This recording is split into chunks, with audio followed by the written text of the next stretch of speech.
금리를 공격적으로 올려서는 그 내수 기반이 무너질 수 있기 때문에 그동안 혼자 달러만 갔는데 달러만 못 간다는 거죠. 그만큼 우리 펀더멘털이 강해졌기 때문에 지금의 1,300원대 환율은 저는 일시적이라고 봅니다. 지금은 한국 주식을 하는 게 낫죠. 오늘 모신 분은 전 국무원연금 자금운용단 단장이셨죠. 그리고 지금은 한양대 경영대에서 겸임교수 하고 계시는 이창훈 단장님 모셨습니다. 안녕하세요. 네, 안녕하십니까. 네. 일단 금리 인상과 관련된 이야기 먼저 좀 나눌까요? 이번에 이제 금통위에서 2달 연속 기준금리를 인상했는데요. 25bp씩. 어떻게 보세요? 이게 적절한 건가요? 아니면 좀 빅스텝을 했어야 되는 거 아니냐 이렇게 얘기하시는 분도 있어요. 저는 적절했다고 봐요. 그러니까 지금 빅스텝을 하기에는 일단 한국은행 총재가 바뀌었잖아요. 네. 이창용 총재로. 그러니까 총재가 바뀌고 나서 처음에 하는 통화정책 회의인데 거기서 만약에 50bp를 올렸다 그러면 굉장히 아마 시장에 주는 메시지가 무지하게 매파적이다, 호기시하다 이렇게 줄 거기 때문에 그거는 바람직하지 않은 것 같고요. 어쨌든 전체적으로 이제 시장의 컨센서스 자체가 25bp 인상하는 게 다수였으니까 제가 보기엔 특별한 경우가 아니면 그냥 시장의 컨센서스를 금통위에서 따라가 주는 게 오히려 이제 페드가 미국이 보면 그렇거든요. 미국이 보면 여러 가지 구두로 그건 이제 포워드 가이던스라는 이야기를 통해서 구두로 여러 가지 이야기들 위원들이 해서 시장에서 다음에 50bp 인상하겠구나 이렇게 미리 예상을 하게 하거든요. 그리고 네. 그 예상에 따라서 시장의 금리나 주가나 이런 것들도 그걸 반영해서 미리 움직이는 경우가 있고 그러면 이제 거기에 부합해서 미국의 연준도 따라가면서 금리를 그 정도 올려주기 때문에 예외는 있죠. 왜냐하면 이제 연준이 판단할 때 시장이 좀 과도하게 한쪽을 쏠리고 있다. 그럴 경우에는 시장의 예상과 다르게 그렇게 통화 정책을 해서 시장을 한 번씩 이렇게 움직여서 정상적인 궤도 안에 들어오도록 하는 것 외에는 대체로는 시장이 예상할 수 있게 하고 그 예상된 범위 내에서 금리를 인상하든가 인하하는 게 더 바람직하다 이렇게 보이고요. 그런 맥락에서 보면은 이번에 25bp 정도 인상한 거는 적절했다고 보고 네. 시장의 반응이 이제 약간 그날 금리 인상한 날 보면 금통위가 어제였는데 어제 보면은 금리는 시장의 예상대로 25bp 올렸는데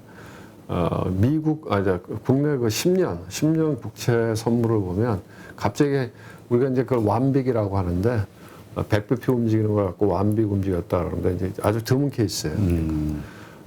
이 10년 국채 선물이 완빅 급락을 했거든요. 그랬다 이제 다시 이제 회복을 했는데 근데 그거는 왜 그랬냐면은 25bp 정도 올린 거는 예상이 됐던 건데 중요한 거는 이제 금통위의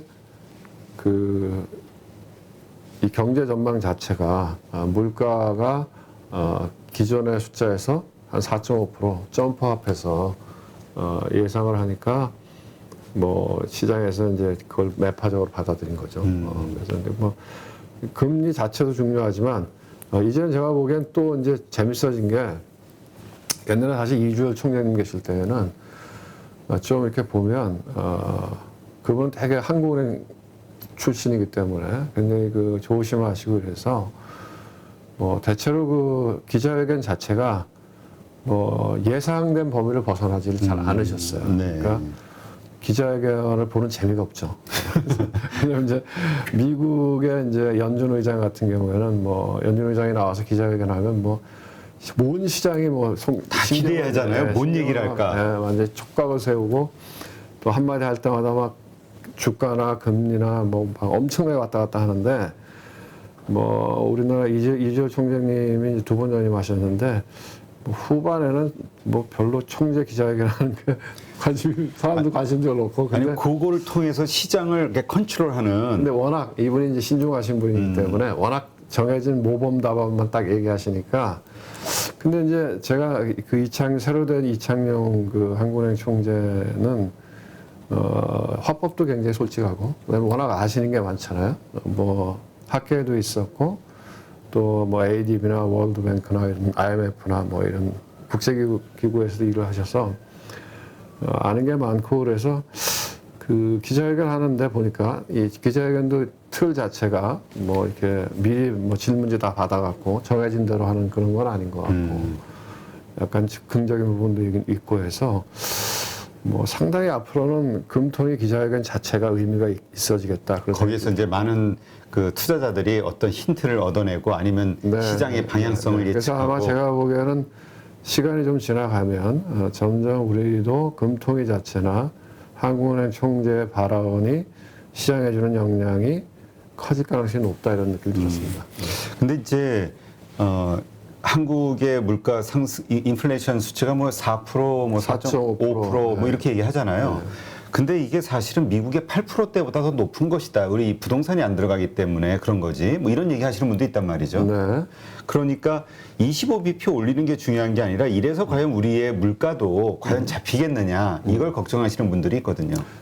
이제 그게 그 기자회견에서도 그런 이야기가 좀 나왔었는데 이창용 총재가 그런 부분을 설명을 전 잘했다고 보는데요.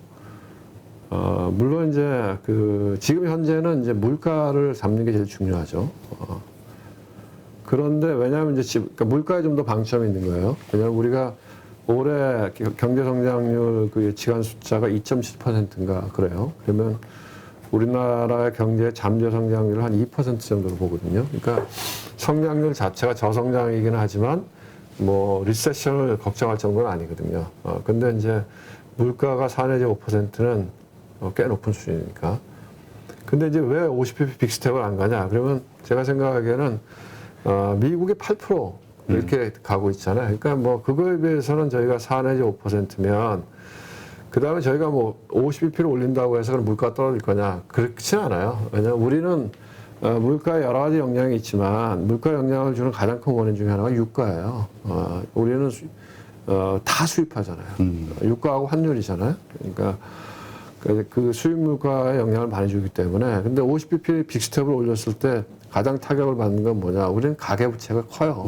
그렇죠. 가계부채가 크고 코로나 이후에 자영업자들이 이제 조금 뭐 좀 살아날 만한데 금리를 공격적으로 올려서는 뭐 내수 기반이 무너질 수 있기 때문에 우선은 뭐 그렇게 해놓고 미국이 하는 걸 보고 또 환율을 보고 만약에 이제 미국이 금리를 공격적으로 올리는데 우리가 못 쫓아가면 환율이 우리 지금도 보잖아요. 환율 1,300원 근처까지 갔다 그렇죠. 왔다. 그러니까 우리가 이제 금리를 못 따라가면 환율이 더 올라갈 가능성이 있기 때문에 그러면 수입 물가가 더 높아지기 때문에 그래서 미국의 통화 정책을 보면서 움직이면 될 것 같고요. 지금 뭐 25bp는 적당했다고 봅니다. 그렇군요. 지금 그 환율 이야기 하셨는데 지금 우리가 무역 수지 적자가 지금 그렇죠. 3개월째인가요? 그렇죠. 네, 연속으로 지금 이게 상당히 안 좋은 징조잖아요. 흑자를 계속 이어다가 그걸 단순히 에너지 원자재 가격의 급등 때문에 어쩔 수 없는 일로 그냥 이거 그냥 당연한 거야라고 치부해야 될지 아니면 한국 경제에 뭔가 심각한 어떤 징조 아닐까 하는 걱정. 뭐 지금은 제가 보기에는 원자재 특히 원유 가격이 뭐 가장 직격탄이라고 보면 돼요. 우리가 이제 교육 조건이라고 얘기하는데 교육 조건이 지금 이제 우리가 수입 수출 물가를 비교해서 교육 조건이라고 이야기하는데 그 교육 조건이 상당히 안 좋아지고 있는 거죠. 근데 결정적인 이유는 제가 보기에는 유가죠. 유가가. 근데 그건 뭐 우리가 어떻게 통제할 수가 없으니까. 근데 지금 경상수지는 뭐 흑자가 되고 있으니까 이제 우리가 통합적으로 봐야 되는데 무역 수지가 중요하죠. 근본이니까. 특히 우리처럼 소규모 개방 경제 체제 하에서 뭐 수출을 먹고 사는 나라는 무역 수지가 굉장히 중요한데 사실은 환율이나 이런 거에 영향을 주는 부분들은 꼭 무역 수지만 아니고 경상수지가 중요하고요. 경상수지는 아직 흑자를 내고 있을 텐데 만약에 해외여행을 많이 가게 되면 여행 수지 부분이 적자가 나서 조금 경상수지가 악화될 요지는 있고 그다음에 근본적으로는 이제 통합수지죠. 통합수지는 이제 자본 거래를 포함한 건데 뭐 그런 부분에서 아직까지 그렇게 우려할 단계는 아닌 것 같아요. 그렇군요. 지금 그 6월 FOMC에서 이제 금리 인상 되는 거는 이제 당연하죠. 좀 50bp 역시 빅스텝 갈 것이다. 그러나 그것도 안 믿는 시장의 분위기잖아요. 자이언트 스텝 75bp를 할 거야라고 믿는. 그래서 이제 자꾸 주가가 변동성이 있는 막 폭락하고 하는 건데. 어떻습니까? 좀 보시기에 연준의 행보 지금 너무 늦은 거 아니냐? 그 다음에 연준을 계속 믿을 수 있겠냐? 지금 왜냐면 이미 한번 실수를 했기 때문에 이런 생각들을 하는데 그래서 연준의 포지션을 그대로 믿으면 안 된다.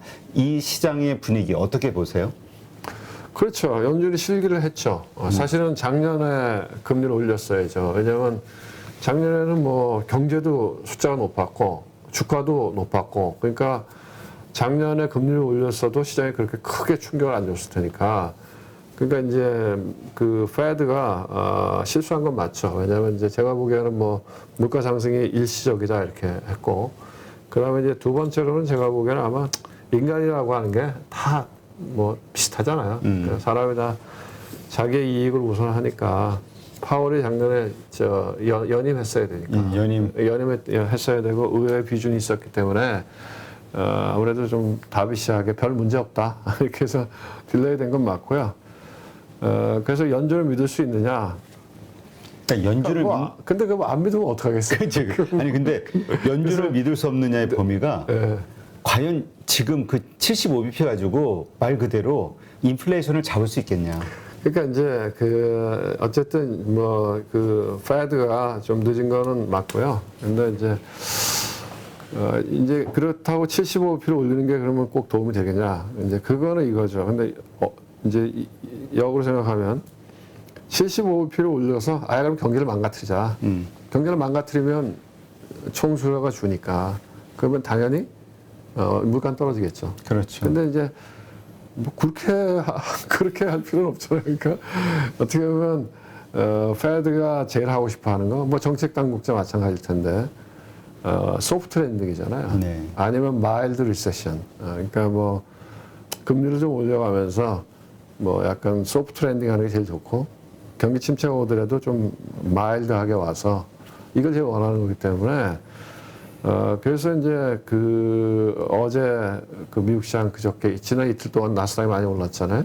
이제 연준 의사록에 대한 걱정들이 있었는데 연준 의사록을 까보니까 그렇게 뭐 자이언트 스텝 뭐 이런 거는 아직 스탠스가 아니더라. 그러니까 아직까지는 통상적으로 뭐 좀 이렇게 물가도 보면서 경제도 망가지지 않게 그런 스탠스더라. 그러니까 그러면 좀 이제 이 정도 바닥 다졌다고 해도 되지 않을까 해서 올라온 거죠. 지금 그러니까 아마 제가 보기에는 연준도 시장이 예상하는 대로 50bp 올리고 아마 당분간은 그럴 겁니다. 그러면 그렇게 해도 그러니까 연준은 그게 그냥 시장이 망가질까봐 75, 100을 해야 되는데 그냥 50으로 가자 이게 아니라 실제로도 50 정도만 해도 우리의 인플레이션 이 정도로 이렇게 잡아갈 수 있다라고 판단한다. 지금은 그런 거죠. 이렇게 믿으시는 건가요? 지금은 그런 거죠. 그러니까 왜냐하면 뭐 75p 올린다고 해서 그럼 물가 잡힐 거냐. 그러니까 이런 거죠. 이제 70년대 말 80년대 초에 폴 볼커 시절에는 스태그플레이션이 있었거든요. 경제는 망가졌는데 물가는 고공행진을 했으니까 말하자면 극약 처방을 한 거죠. 어차피 뭐 한번 세게 그렇게 해서 물가를 때려잡자 해서 좀 경기를 희생하고 물가를 잡았던 거고 아직은 그 단계까지는 아닌 거죠. 근데 만약에 이 높은 물가 수준이 계속해서 유지가 된다. 그리고 안 떨어진다. 그러면은 뭐 그런 좀 비상의 카드를 쓸 수도 있겠죠. 근데 현재는 아니다 이거죠. 네. 지금 이 우크라이나 전쟁 이 상황이 이게 종결되지 않는 한 지금 인플레이션을 과연 잡을 수 있겠냐 이런 의견들. 근데 미국의 스탠스를 보면은 계속 무기 지원해주고 전쟁이 계속 길어질 수밖에 없는 환경을 만들어주고 있단 말이죠. 그러니까 과연 이 금리 인하 가지고 가능하겠냐. 그러니까 결국은 이게 왜 그러냐면 결국 이제 그러니까 주가는 더 폭락할 수밖에 없다 이 논리가 나오는 거니까 이거에 대해서는 어떻게 생각하세요? 이 논리는? 그럼 아직은 아닌 것 같아요. 아직은 아닌 것 같고 제가 보기엔 이제 우크라이나 전쟁 이슈도 이제 어느 정도 적응해 가지 않겠어요? 이제 시간이 꽤 됐고 뭐 유가도 최근에 보면 급등하지는 않잖아요. 유가가 130불까지 막 폭등했다가 지금 110불대에서 왔다리 갔다리 하잖아요. 근데 뭐 바이든이 사우디하고 한번 간다 그러지 않아요? 예, 그러니까 지금 그 사우디의 그 왕세자 그 양반이 지금 꼬여 있는 거 아닙니까? 그러니까 뭐 증산을 해라. 이제 가서 압력을. 그렇죠. 왜냐하면 그 왕세자가 자기를 비판하던 언론인을 그 암살했다는 의혹이 있잖아요. 예, 그런 이슈 때문에 미국에서 별로 탐탁하게 생각 안 하는 거죠. 예, 그런 부분이 좀 꼬여 있고, 그러니까 좀 세상은 이런 것 같아요. 제가 보니까 끼리끼리 모여서 노는 것 같은데. 뭐예요? 예, 왜냐하면 유유상종이라 그러잖아요. 그러니까 이제 제가 보면 크게 보면 경제라고 하는 건 정치하고 뛸 수가 없으니까. 그렇죠. 정치 경제 같이 가는 건데. 말하자면 저 독재하는 놈들하고 그러니까 폐쇄 사회하고 개방 사회 이렇게 나눠지는 것 같아요. 보니까 뭐 푸틴, 시진핑, 뭐 사우디 거기도 왕정 국가잖아요. 그 오페크 플러스라고 하는 게 사우디 주도로 있고 거기에 러시아가 붙어 있는 거잖아요. 그렇죠. 그러니까 뭐 끼리끼리 노는 것 같아요. 그러니까 그 이런 때가 뭐 하긴 그 얘기도 있어요. 뭐 굳이 뭐 이제까지 계속 저가 저 원유의 저가 상황 때문에 재미 못 봤는데 이렇게 좀 가격 올랐을 때 우리도 재미 봐야지. 이렇게 생각할 수도 있다. 그러니까 이제 그게 근데 아마 그런 걱정을 하는 거죠. 옛날에도 고유가 때 좋다고 즐기다가 그러면 사람들이 대체 에너지를 찾는다는 거죠. 그렇죠. 대안은 늘. 그러면 대안이 생기면 유가는 또 폭락해 버릴 수 있거든요. 그러니까 사실은 장기적으로 보면 산유국들도 유가가 60불에서 80불 정도 수준에서 장기적으로 박스권에서 가는 게 제일 해피한 거예요. 근데 지금은 사실 좀 무리한 거거든요. 그리고 이 상태가 길어지면 내가 보기엔 뭐 태양광이 됐든 풍력이 됐든 원자력이 됐든 대체 에너지를 계속 사람들이 확장할 거고 미국도 뭐 정부에서도 그러잖아요. 셰일 오일 해라. 그러고 있잖아요. 다시. 그러니까 뭐 정부 허가 받고 안 하는 데에 대해서 페널티를 물리겠다 이런 식으로 압력을 주잖아요. 대안들을 계속 찾을 거라는 거죠. 그럼 대안들이 생기면 그 산유국들이 장기적으로 봐서는 자기 이익이 아니거든요. 그래서 뭐 제가 보기엔 유가가 여기서 계속 올라갈 가능성은 별로 없다 이렇게 봅니다. 네. 지금 이 유가가 사실은 뭐 러시아 에너지를 수입 금지하는 상황이 된다고 했을 때 유럽 국가들에게는 큰 타격이잖아요. 그리고 경기 침체에 대한 지금 우려도 있는 상황에서 인플레이션 문제도 심각하고 그래서 이번에 뭐 금리를 이제 올린다 22에서 그러면 이제 다시 달러 약세 상황이 만들어지는 거 아니냐? 그게 또 경제에는 도움이 되지 않겠냐? 이러한 논리들이 또 나오고 있거든요. 그건 나름 일리가 있는 얘기예요. 그러니까 최근에 이제 달러 인덱스를 보면 105까지 올라갔었거든요. 105 수준이면 거의 뭐 우리 금융위기 때나 봤던 수준이란 말이죠. 아, 그래요? 그럼요. 최근에 그 한 100일 근처까지 떨어지고 있죠. 그래서 말씀하신 대로 이 물가의 문제가 미국만의 문제가 아니라는 거죠. 이제. 왜냐하면 유럽도 물가가 높게 나오거든요. 그럼 유럽도 높은 물가를 감내하겠느냐? 그건 안 되는 거거든요. 그러니까 얼마 전에 그 ECB 총재가 우리도 금리를 올릴지도 몰라 이런 얘기를 했거든요. 왜냐하면 지금 유럽은 기준금리가 마이너스거든요. 그건 난센스거든요. 그래서 어떻게 보면 마이너스 금리라고 하는 거는 유럽 재정 위기 이후에 2008년 금융위기하고 그 후에 유럽의 재정 위기를 겪으면서 인류가 경험해보지 못한 새로운 현상이었거든요. 마이너스 금리가. 그렇죠. 예. 마이너스 금리가 말이 안 되잖아요. 그렇죠. 예. 그게 정상화되는 과정이기 때문에 당연히 유럽도 통화 정책을 긴축적으로 돌릴 거예요. 그러니까 그동안에 미국만 그랬는데 유럽이 그렇게 한다. 그러니까 유로가 강해지는 거죠. 그 다음에 일본, 엔화는 구로다 총재가 우리는 그냥 스테이 할 거야 이렇게 얘기했거든요. 그래서 엔화 환율이 130엔까지 폭락했던 거거든요. 네. 근데 이제 일본은 엔화 환율이 폭락하는 걸 좀 즐기죠. 왜냐하면 일본의 20년의 불황은 엔화의 강세와 같이 왔으니까. 그래서 엔화가 강할 때는 70엔, 80엔 했으니까요. 그게 이제 아베 정권 들어오면서 아베노믹스에서 뒤집어서 지금까지 쭉 오는 건데 아베하고 구로다 지금 BOJ 총재하고는 같이 있었거든요. 근데 이제 기시다로 바뀌었음에도 불구하고 그 구로다 총재가 계속 하고 있거든요. 나이가 많으신 분인데. 그런데 일본도 수입 물가가 보면 뭐 10% 이렇게 나오거든요. 못 가능하거든요. 그래서 아마 제가 보기에는 유럽 다음에는 아마 BOJ가 움직일 거예요. 그래서 일본에서도 그렇죠. 왜냐하면 다 물가 문제가 심각해요. 금리 인상. 그리고 할 물가의 수밖에 문제라고 없다. 하는 게 기본적으로 수입 물가로부터 오니까 유가나 원자재 가격. 근데 환율이 계속 올라가요. 엔화 환율이 130엔. 그러면은 수출하는 기업은 좋지만 국민들은 안 좋죠. 왜냐하면 자기 환율이 올라간다는 거는 국민들은 사실은 가난해지는 거거든요. 국민들은 자기 소비 여력이 떨어지는 거거든요. 그런데 보통은 수입해서 쓰니까. 그렇죠. 근데 일본도 원유 하나도 안 나잖아요. 다 수입해 오잖아요. 그러니까 제가 보기에는 순차적으로 ECB, 그 다음에 BOJ, 통화 정책이 이제 긴축적으로 돌았을 거다. 그러면 그동안 혼자 달러만 갔는데 달러만 못 간다는 거죠. 그러한 그래서 현상. 그게 최근의 변화예요. 근데 그거는 이제 최근에 뭐 원화가 강해지잖아요. 네. 원화 환율이 오늘도 보니까 원화 환율이 한 50% 가까이 이렇게 강해져서 1,250원 근처 왔던데 저는 그 오늘 원화 환율이 그렇게 강할 수 있을까 약간 갸우뚱했어요. 왜냐면 위안화 환율이 약했거든요. 어젯밤에 뉴욕장에서 보면 중국의 위안화 환율이 약했는데 그럼에도 불구하고 워낙 강해지더라고요. 그러니까 워낙 강해지니까 위안화도 따라서 강해지더라고요. 왜냐하면 중국은 통화 정책이 지금 완화 쪽으로 스탠스를 바꾸고 있잖아요. 그러니까 사실상 금리 인하를 하고 있는 거잖아요. 그렇죠. 완화 쪽으로 가는데 다른 나라는 긴축 쪽으로 가니까 위안화가 약해지는 거죠. 그런데 위안화의 통화 바스켓 중에서 10%가 코리아 원이거든요. 그럼에도 불구하고 워낙 강해진 걸로 봐서는 뭐 그런 면에서 제가 보기에는 외국인이 오늘 산 거예요. 그러면 말씀하신 대로 이제까지 계속 그 원화 약세, 원화 강세죠? 지금까지 원화 이제 약세. 원화란다. 저 엔화. 엔화 약세. 약세죠, 약세. 예.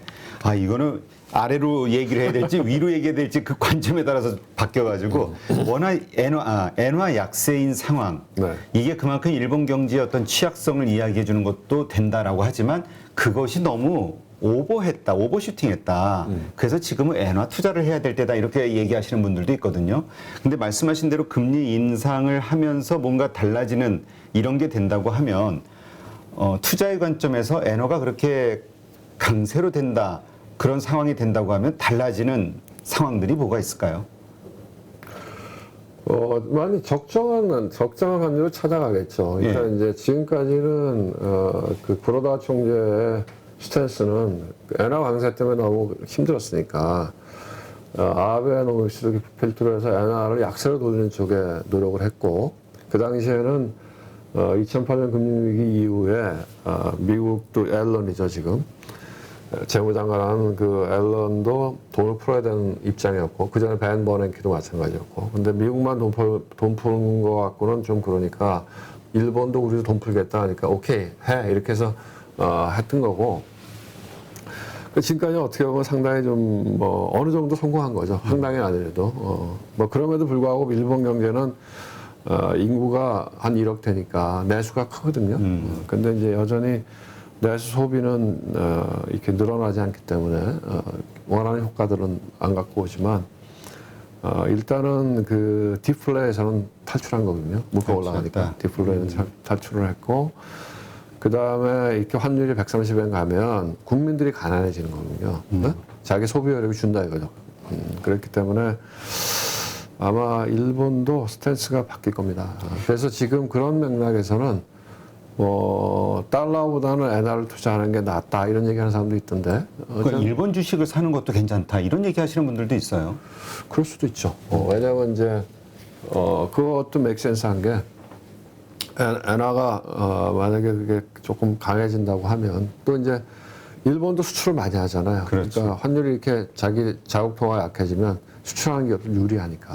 그래서 뭐 그런 것도 일리가 있죠. 그러니까 만약에 우리 미장 가듯이 뭐 일본 주식을 엔화를 해치하지 않고 그냥 사서 뭐 그것도 일리가 있을 것 같아요. 그러니까 쉽게 얘기하면 만약에 외국인들이 지금 우리가 1,250원인데 오늘 기준으로 보면 1,250원대인데 이게 한 1,100원까지 내려갈 것 같아라고 생각이 된다고 하면 들어오죠. 지금 하면은 이 환에서만도 일단 10% 가까이 이상의 수익을 그러니까 낼 수 있는 거죠. 지금 그 외국인들이 국내 주식을 사고 파는 것과 환율은 밀접하게 관계에 있어요. 그 상관계수를 구해보면 굉장히 높게 나올 거예요. 그러니까 최근에 여기 계속 팔다가 안 팔고 사는 것 중에 하나는 원화 강세가 그 요인이 있는 거죠.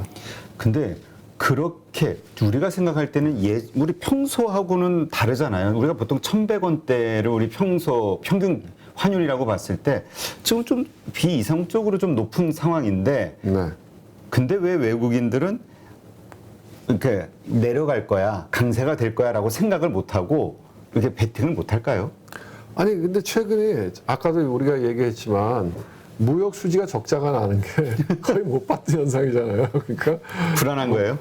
아니 그런 상황이니까 환율이 올라가는 거죠. 그리고 달러가 워낙 강했고 그래도 제가 보기엔 지금 환율은 좀 지나친 것 같아요. 왜냐하면 환율이 제일 높았을 때는 1997년, 98년 외환위기 때예요.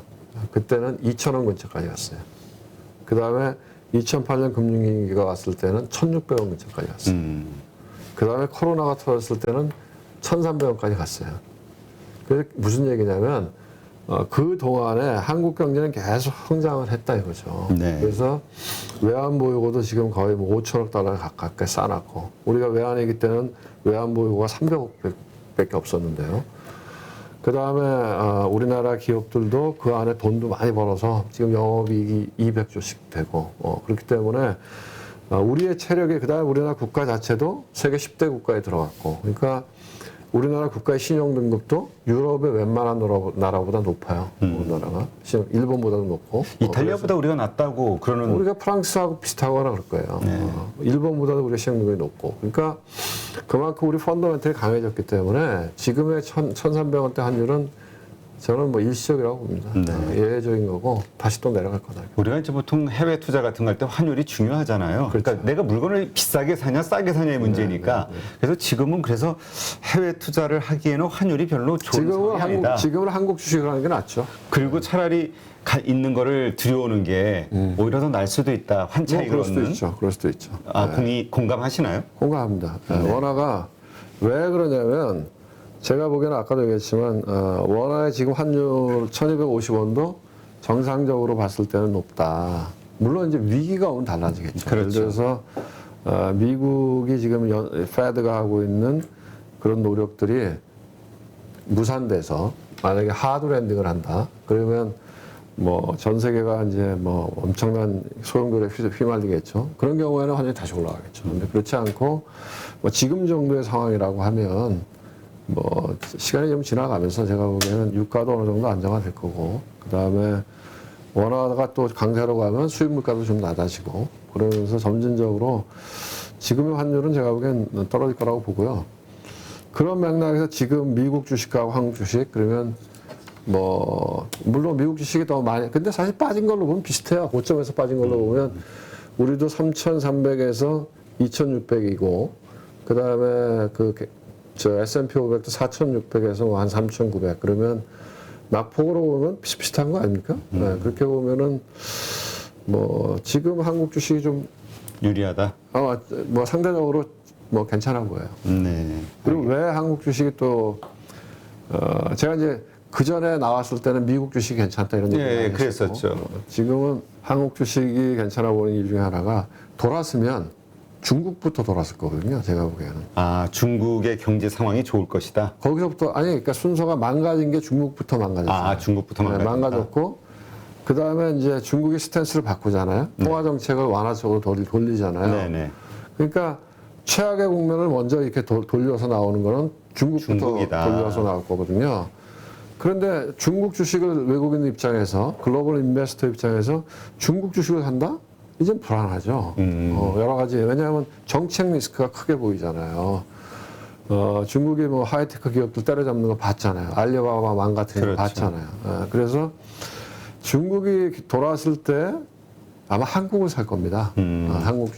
한국 주식이 중국하고 엄청나게 이 페어링이 돼 있잖아요. 기어링이 돼 있잖아요. 그 신흥국이 좋아질 것이다 생각했을 때 한국 주식을 먼저 사듯이, 아니, 나쁜다고 했을 때 한국 주식을 먼저 팔고 그렇죠, 사듯이 그렇죠. 예, 예. 중국이 좋아진다고 했을 네, 때 네. 중국이 아닌 한국 주식을 살 저는 것이다. 그럴 것 같아요. 예. 네. 중국 주식보다는 한국 주식 사는 게 훨씬, 왜냐하면 중국 경제가 좀 살아나면 한국은 그 영향을 다 받잖아요. 그렇죠. 예. 그런데 중국 들어가기엔 정책 리스크가 크죠. 그러면 그 외국인들이 한국 주식 사지 않겠어요? 더구나 밸류에이션도 싸고.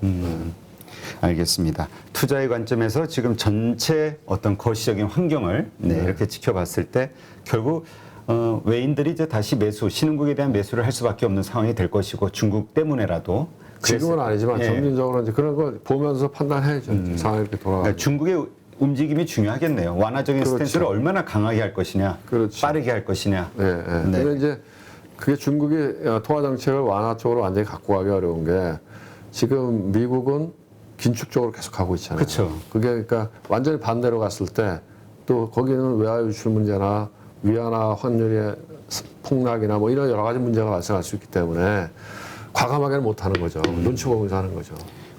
그러나 어쨌든 그러한 스탠스가 일어나는 한 외국인은 다시 미국이 중립금리를 3%라고 보면 미국의 기준금리가 한 2%까지 올리고 나면 그 다음에는 중국은 조금 더 편안하게 완화 쪽으로 할 수 있겠죠. 네, 알겠습니다. 누구나 1시간 안에 200개 종목에서 좋은 종목을 고를 수 있는 그런 능력을 배양할 수 있도록 제가 도와드리려고 그렇게 하고 있습니다.